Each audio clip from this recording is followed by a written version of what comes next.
Olá, estudante do estado do Paraná, do Brasil e do mundo, seja muito bem-vindo à nossa aula de Geografia do programa Aula Paraná. Eu sou o professor André e vou levar até você um pouquinho da geografia para onde quer que você esteja. Você que está na sua casa, você que está na casa de algum familiar, independente de onde quer que você esteja, eu vou pedir licença para levar até você um pouquinho de conhecimento e também para as pessoas que estão aí na sua casa acompanhando essa aula. Nossos objetivos na aula de hoje, conforme você pode acompanhar aqui, é caracterizar e localizar no mapa as principais bacias hidrográficas existentes no Brasil, bem como seus principais usos. Nós vamos falar sobre hidrografia, vamos falar sobre bacias hidrográficas e também sobre as bacias hidrográficas existentes no território brasileiro e a sua utilização por parte da sociedade. E a nossa reflexão inicial, como estão organizadas as bacias hidrográficas no território brasileiro. Afinal de contas, as bacias hidrográficas existentes no território brasileiro, como elas estão dispostas? Quais são os usos que nós fazemos das bacias hidrográficas? De que forma elas são utilizadas pela sociedade e qual é a sua importância para o desenvolvimento do nosso país? Aqui, eu já vou trazer para você a definição de bacia hidrográfica, aonde ela é uma área de grande superfície formada por um conjunto de terras por onde corre um rio principal e os seus afluentes. Então, toda vez que a gente fala em bacia hidrográfica, nós temos um curso de água principal, os afluentes, que são os rios que vão abastecer esse rio principal, e nós temos aqui divisores de águas ou interflúvios, que são formas de relevo mais elevadas que fazem com que a água da chuva ela acabe sendo dividida, uma parte indo para um lado, outra indo para outro lado, resultando assim na formação das bacias hidrográficas. E aí nós também vamos encontrar um rio principal que dispõe de uma nascente, que é o local onde esse rio inicia, vai ter os afluentes e também a foz, que é o local aonde ele termina. Nós vamos perceber que o nosso país, o território brasileiro, em função da sua dimensão, ser inclusive considerado um país continental, ele irá dispor de várias bacias hidrográficas. Algumas dessas bacias tendo seu início e seu final dentro do território brasileiro, mas algumas bacias hidrográficas rompendo as barreiras das fronteiras entre países e estendendo-se para outros países. O mapa que você está visualizando agora na sua tela mostra para você ali as principais macrobacias hidrográficas existentes no Brasil. E vale um destaque para a bacia hidrográfica amazônica, localizada na região norte do território brasileiro, que é a maior bacia hidrográfica do Brasil, onde nós temos ali o rio Amazonas, como sendo o rio principal desta bacia hidrográfica, e a sua nascente, ou seja, os cursos de água que vão alimentar essa bacia hidrográfica, sendo provenientes de outros países, tendo sua origem lá na região da Cordilheira dos Andes, na porção leste e atravessando todo o continente para a porção leste do país. Detalhe, nós temos aqui na bacia amazônica, na porção leste, a foz do rio Amazonas e na porção oeste, a nascente dele, lá na região da Cordilheira dos Andes. A primeira bacia hidrográfica que eu já quero trazer para você aqui, é a bacia do Rio São Francisco. Bacia esta de fundamental importância para o nordeste do país em função de vários projetos relacionados ao abastecimento do sertão nordestino. Vamos dar uma olhada aqui na tela, onde nós vamos ver que a bacia do Rio São Francisco apresenta extensos trechos navegáveis, além de grande potencial hidrelétrico. O garimpo, a mineração e a irrigação e a poluição hídrica ameaçam a qualidade dos rios dessa região. Então ele é um rio que sofre com a poluição, mas ele tem um grande volume de água. E se na região, em torno das suas nascentes, ali na região de Minas Gerais, da Bahia, onde ele tem ali as suas nascentes, se essas áreas não forem bem cuidadas, as cabeceiras desse rio, isso irá comprometer todo o curso de água desse rio. Vale destacar também que ele é um rio perene, o Rio São Francisco, que é o rio principal. Mas essa bacia também dispõe de vários rios intermitentes, aqueles rios que dispõem de água apenas nos períodos de chuva. Quando a gente fala na bacia do Rio São Francisco, a gente não pode deixar de levar em consideração alguns projetos de abastecimento do sertão nordestino. A transposição deste rio, que é o Rio São Francisco, aonde a transposição consiste no quê? No bombeamento das águas do Rio São Francisco para as áreas do sertão nordestino, para as áreas de clima semiárido, aonde a seca ela acaba imperando. Quando a gente fala da transposição desse rio, ela é uma obra de engenharia, tá? Essa transposição ela tem que ser feita por meio de processos culturais, ou seja, o ser humano tem que realizar a transposição, a construção de canais e de bombas para enviar esta água morro acima, pois naturalmente a água se movimenta pela ação da gravidade, das áreas altas para as áreas baixas. Então, quando quer se fazer isso no sentido contrário, há necessidade do bombeamento das águas. E como o sertão nordestino encontra-se numa área de topografia mais elevada, há necessidade da construção dessas obras e do bombeamento destas águas para levar até as áreas áridas do Nordeste. Então aqui nós temos a bacia do Rio São Francisco toda identificada do lado esquerdo da sua tela, onde nós temos ali Minas Gerais, ali na região de Minas, onde temos o início da bacia do Rio São Francisco e depois ela passa ali pelo estado da Bahia e aí nós temos ali o deságue no Oceano Atlântico. Então é um rio bastante importante.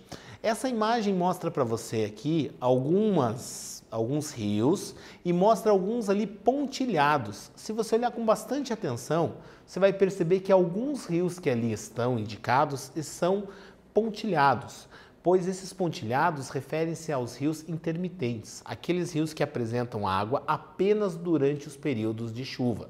Já os rios cujas linhas são contínuas estão relacionados aos rios que possuem água durante todo o ano.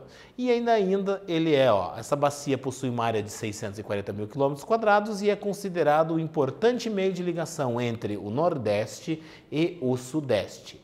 Passado isso, olha o que vai aparecer na tela para você, a nossa atividade. Sabendo que a transposição do Rio São Francisco previa a construção de canais e o bombeamento das águas do Rio São Francisco para as áreas áridas do Nordeste brasileiro, descreva a importância deste projeto para a população dessas áreas. Afinal de contas, por que a transposição do Rio São Francisco é tão importante para a população do sertão nordestino? O reloginho vai aparecer ali na tela e a gente está te aguardando aqui.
Muito bem.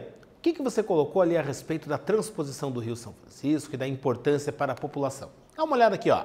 Este projeto tem o objetivo de garantir água de qualidade para os moradores do sertão nordestino, que atualmente sofrem com a seca em função das dificuldades de alimentação e cultivo da terra e de animais. Então, a transposição das águas do Rio São Francisco possibilitará às pessoas o desenvolvimento da agropecuária e também as atividades econômicas que garantirão desenvolvimento e riqueza para as pessoas que ali vivem.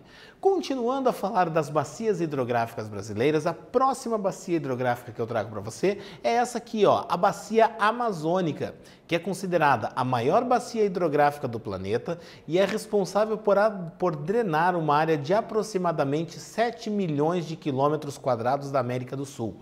E aqui vale destacar que a Bacia Amazônica ela não encontra-se presente única e exclusivamente no território brasileiro. A sua extensão ela vai até outros países da América do Sul. E nós vamos perceber que no Brasil ela compreende 3.870.000 quilômetros quadrados, uma área extremamente grande, a maior bacia hidrográfica do território brasileiro. E ainda apresenta grande potencial para a geração de energia elétrica, além de possuir características próprias para o transporte fluvial. Quando a gente fala em capacidade de produção de energia elétrica, nós temos que levar em consideração que o Rio Amazonas, essa bacia hidrográfica, ela dispõe de rios com grande volume de água, porém as suas águas elas não apresentam grandes velocidades, pois o relevo não é um relevo bastante acidentado. Nós temos várias áreas onde o relevo é bastante plano.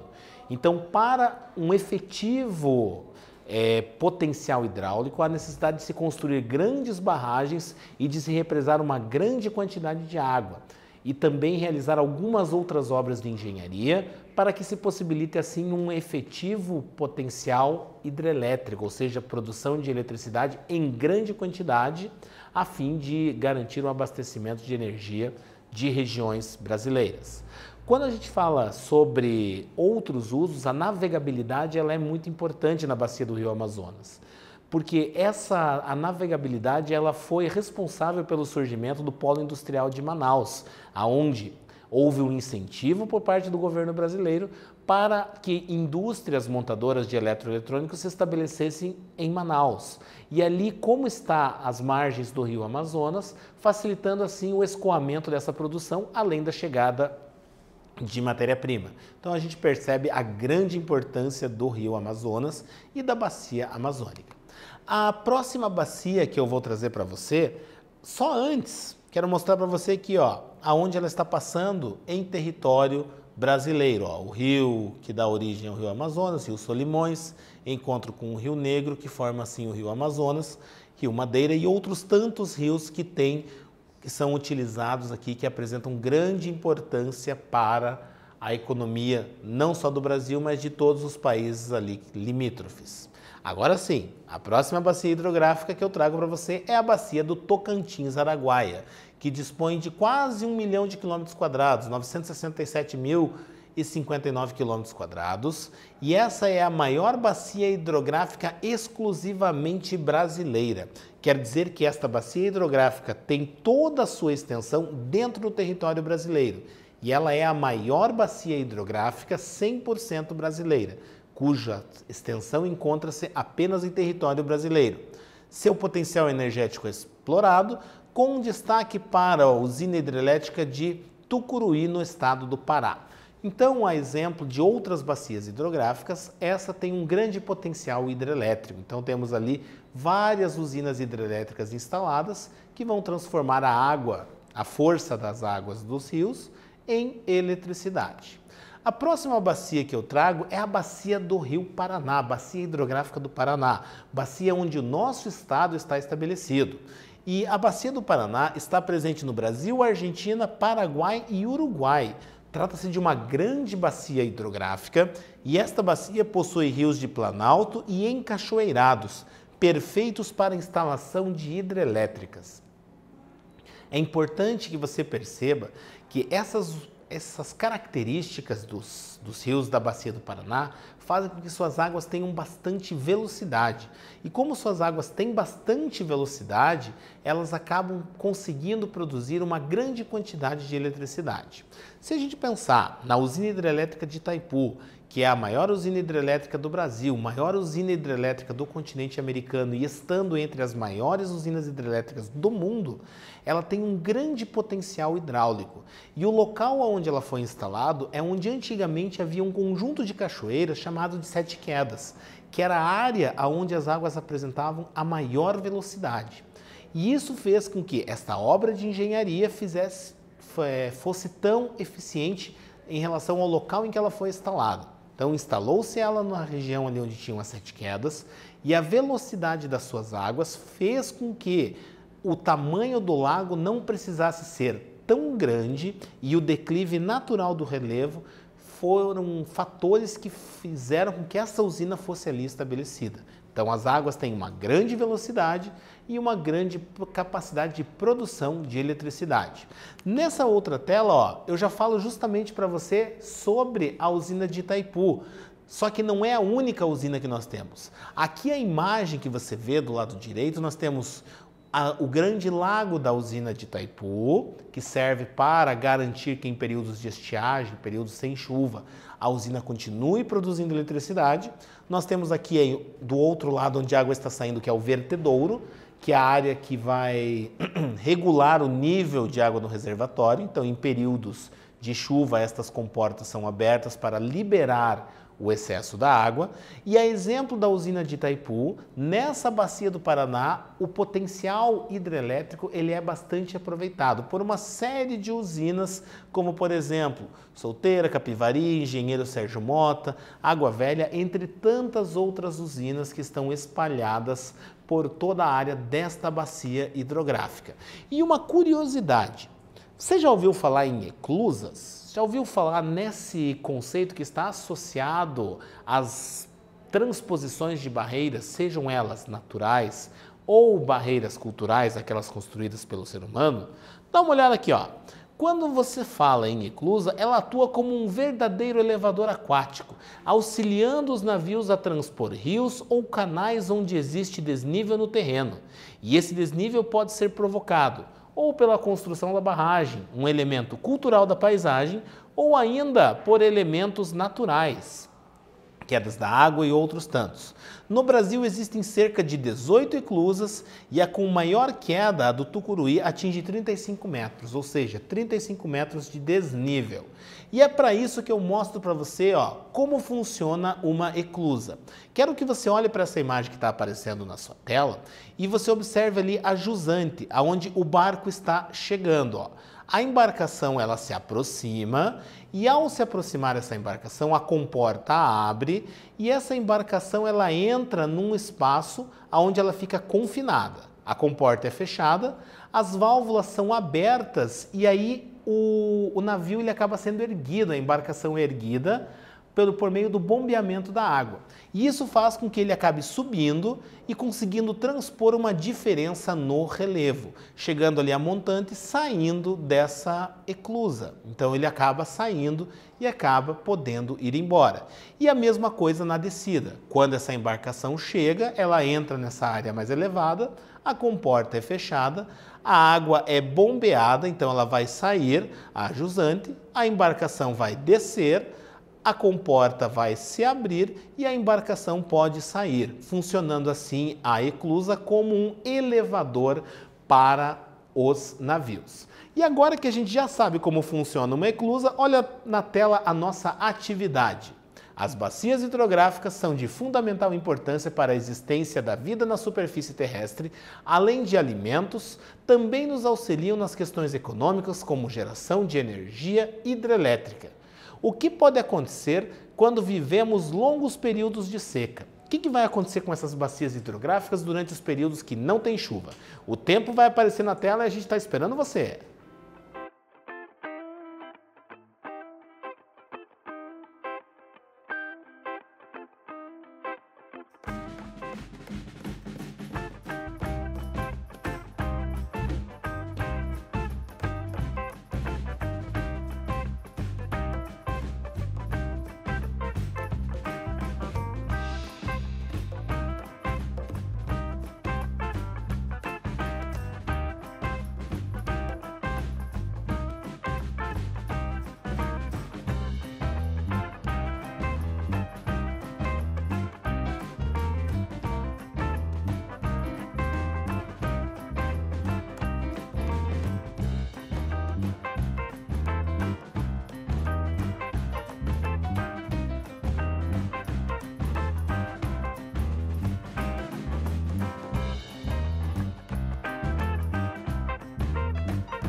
Muito bem, o que acontece nos períodos de secas com as bacias hidrográficas? Dá uma olhada na resposta aqui na tela, ó.